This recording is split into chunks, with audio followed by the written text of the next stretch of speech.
김선규의 에너지머니 2023년 에너지 시장 전망하는 시간 오늘 준비했습니다. SC 글로벌 센터 김선규 소장님 오셨습니다. 어서 오십시오. 안녕하세요.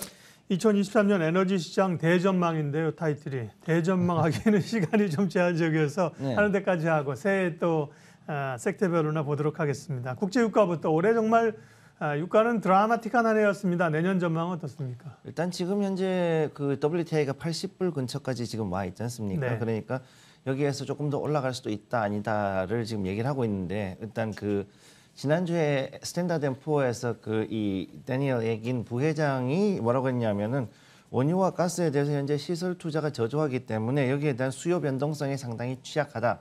그래서 현재 상태에서는 경기가 어떻게 가는지 간에 올라가면 급등이고 내려가면 급락을 할 가능성이 높다, 이런 얘기를 지금 했거든요. 그래서 여기 보면 국제유가는 만약 중국이 경제를 회복할 경우에는 다시 올해같이 120달러대를 배럴당 넘어갈 수도 있다, 이런 얘기를 지금 하고 있고, 그럼에도 불구하고 현재 그 코로나가 다시 재창궐을 하고 그다음에 그 중국이 현재 계속 락다운이 들어가 있는 상태이기 때문에 이런 것이 만약에 좀 더 지속이 되고 경기 침체가 온다 그러면 오히려 지금은 70달러대로 오히려 깨지 않을까, 좀 그런 우려도 같이 혼재하고 있다, 이렇게 보시면 되겠습니다. 다니엘 예긴이란 분 전문가가 말씀하셨는데 토를 달아서 미안하긴 합니다만 오르면 급등하고 떨어지면 급락한다는 얘기는 사실 뭐 예측할 수 있는 거 아닌가 싶은데 120배에서 70달러면 너무 레인지가 높은데 소장님 보시기에는 그럼 대충 레인지가 어떻게 될 것 같아요? 제가 볼 때는 일단은 여기에서는 좀 하방으로 좀 보고 있고요. 네. 그래서 저는 65달러 근처까지 한번 찍지 않을까 그렇게 보고 있습니다. 네. 그래서 다음 달에 오펙 플러스가 분명히 감산을 이야기할 건데, 감산을 이야기하더라도 이게 러시아에서는 지금 그 제재를 계속 받고 있고 그다음에 여기에 맞춰 가지고서 감산을 진행을 하더라도 이 유가 상한제, 그다음에 가격, 그다음에 가스의 가격 상한제가 걸려 있는 상황에서는 지금 이것을 통제하는 건 굉장히 쉽지 않을 것이다라고 저는 그렇게 보고 있습니다. 저희가 이렇게 이 정성적인 이슈 분석도 하고 또 정량적으로 기술적 분석할 때도 보면 유가는 사실 뭐 아래쪽으로 방향을 꽤 잡아서요. 그나마 좀 다행스럽고 가스 가격이 여전히 좀 유럽이 의존도가 높기 때문에 또 유가에 이어 석유에 이어서 가스도 상한제 한다 그러고 변동성이 있을 걸로 보이네요. 가스 가격 전망은요? 가스는 지금 그 러시아 가스가 지금 가격 상한제에 와 있는데 네. 그럼에도 불구하고 아직까지 싸다고 생각을 하고 있는, 싸다기보다는 충분히 이제 그 러시아가 이익을 낼 수 있는 그 구간에 아직 와 있는 거죠. 네. 그리고 거기다가 현재 수요는 급등을 하고 있기 때문에 여전히 시세가 올라가고 있습니다. 지금 그 우리가 보고 있는 그 뉴욕 증시, 그 저기 뉴욕 거래소에서 나오는 천연가스는 지금 바닥을 잡은 데 비해서 네, 유럽이랑 다른데요? 유럽은 지금 계속 올라가고 있는 상태거든요. 네. 그렇기 때문에 요 천연가스가 현재는 발전소가 상당히 많이 급증했습니다. 기존에 있던 그 석탄 발전소를 이제 이 천연가스 발전소로 많이 대체를 했기 때문에 이로 인해서 지금 현재 가스 수요는 굉장히 폭증을 하고 있다. 즉 이전에는 계절주로 해가지고 겨울만 했었는데 이제는 여름, 겨울 구분 없이 계속 가고 있다라고 보시면 되고요. 그래서 현재 유럽하고 아시아 간의 이 가스 수요 경쟁이 더 크게 벌어지게 된다고 보고 있는데, 특히 이제 유럽의 선물 지표에 따라서 우리나라가 지금 따라가고 있다 보니까 이 가스 가격이 앞으로도 우리나라 같은 경우는 추가적으로 상승할 가능성이 있다, 이렇게 보시면 되겠습니다. 올해 또 가장 그 관심 받았던 게 신재생 쪽 아닙니까? 태양광, 풍력 같은 쪽이 에너지 대란 때문에 관심을 받았었는데요. 2023년은 이쪽이 조금 더 주목을 받을 수 있습니까? 지금은 이제 조금 이제 어느 정도는 이제 반영이 될 수 있다. 저는 일단 그렇게는 보고 있는데, 왜냐하면은 작년에 이제 미 상원에서 1조 9천억 달러 정도의 그 부양책을 이제 통과시켰지 않습니까? 그래서 이거를 진행을 하려고 그랬는데 태양광하고 이 풍력 발전 부품들, 주요 부품들이 상당수가 중국에서 오다 보니까 지금 이게 그동안 막혀 있었거든요.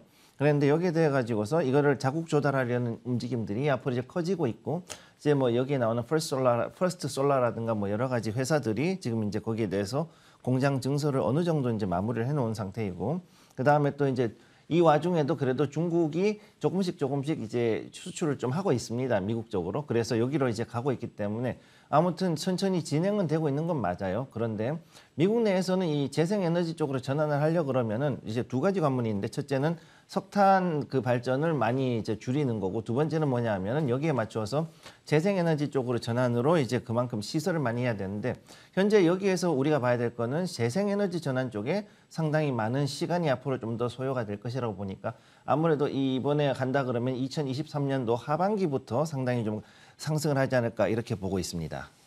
친환경에는 분류가 잘 안 됐지만 원전도 올해 주목을 받았고요. 국내 업체들은 사실은 뭐 수주를 좀 했고 또 추가 수주 가능성이 있기 때문에 원전 시장이 어떻게 될지도 궁금합니다.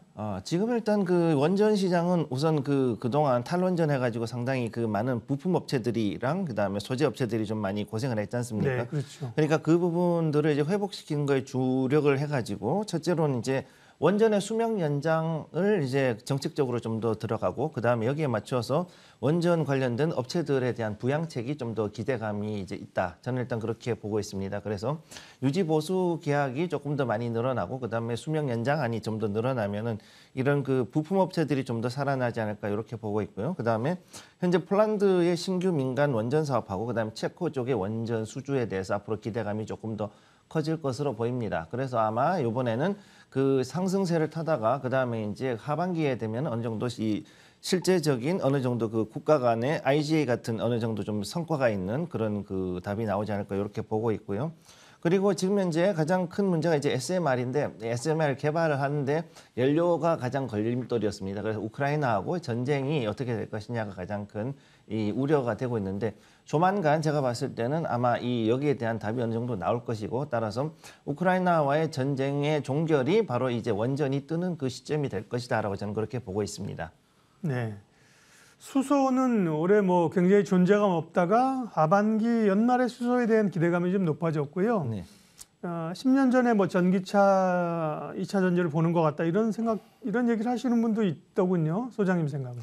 지금 수소는 지금 상당히 이제 새로 뜨기 시작했다라고 보시는 게 정말 정확한 표현이시고요. 그거는 그다음에 지금 그 SK 같은 경우가 상당히 이런 부분에 대해서 좀 그 많이 그 좀 빠른 편입니다. 그래서 SK E&S가 현재 보령에 그 중부 발전하고 같이 해서 그 25만 톤 규모의 그 블루 수소 사업을 이제부터 본격화한다. 그래서 이걸 샌드박스 규제를 피해는 가서 이렇게 해서 지금 진행을 하기로 이제 결정이 났습니다.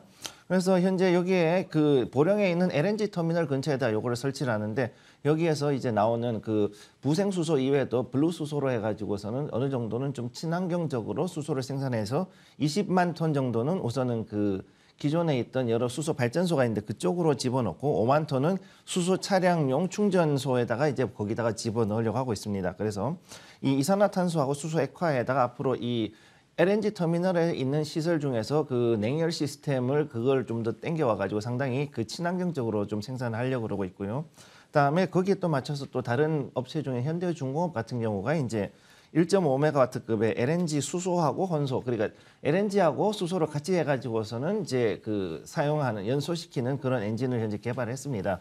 요거는 앞으로 조금 있으면은 그 선박용이라든가 아니면은 중소형 그 발전기의 발전으로도 충분히 이제 쓸 수 있는 엔진이기 때문에 앞으로 이쪽도 좀 지켜보셔야 될 것으로 보입니다. 수소까지 살펴봤습니다. 섹터별로 좀 더 볼 부분이 있긴 합니다만 욕심 버리고 내년에 이제 에너지 산업의 큰 틀을 오늘은 보는 상황이기 때문에 섹터별로 얘기하신 거를 상하반기로 좀 나눠주셨고 또 주요 종목까지 뽑아주셨는데요. 예, 요점 정리하겠습니다. 예, 지금 요 분야를 크게 한 5가지 정도 해가지고서는 요 분야하고 그다음에 여기에 대한 전망을 지금 말씀드렸는데 네. 우선 초반에는 우선은 천연가스랑 원전이 어느 정도는 좀 올라갈 수 있다고 보고 있고요. 천연가스랑 원전. 예, 근데 상반기에. 하반기에 특히 이제 그 횡보세를 보이긴 하겠지만 그럼에도 불구하고 원전이 좀 더 강한 모습을 보일 거라고 저는 그렇게 보고 있습니다. 그래서 원전주는 오히려 하반기를 좀 보시고 천연가스는 이제 상반기 쪽에 좀 더 보실 것을 권해드리고요.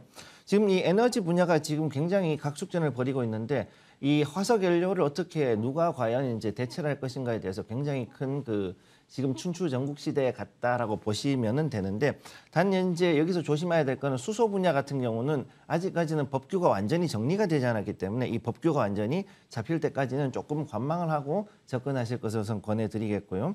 그다음에 우크라이나 전쟁이 종결될 때 아까도 잠깐 말씀드렸지만 그 경우에 이제 고순도 저농축 우라늄이 이제 어떻게 공급이 될 것이냐에 따라서 이제 SMR이 이 발전되는 그 상황이 달라질 수 있기 때문에 여기에 맞춰 가지고 원전이 얼마나 더 뜰 수 있을지 그다음에 또 여기에 맞춰서 러시아 제재가 완화되면서 천연가스 가격이 어떻게 움직일지 이 부분에 대해서 좀 더 지켜보실 것을 권해드리겠습니다.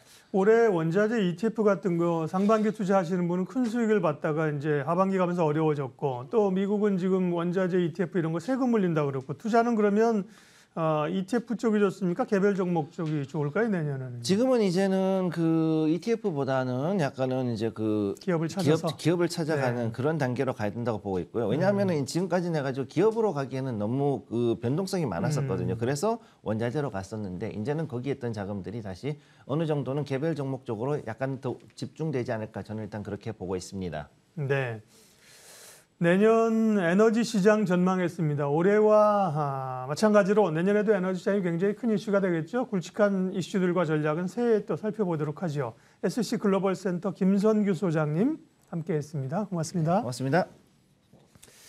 지수는 뭐 큰 변동 없이 정중동으로 가고요. 이 자리 이 정도에서 멈춰주거나 올라가면 반갑겠지만, 그 대주주 양도세를 회피하기 위한 물량들이 오늘도 아직은 남아 있다 이렇게 좀 봐야 될 것 같아요. 개인들은 매도, 기관들은 배당을 노린 매수세가 이어지면서 개인 매도, 기관 매수의 형국이 이어집니다. 이슈앤뷰 오늘 순서는 여기까지 하겠습니다. 함께해 주셔서 고맙습니다.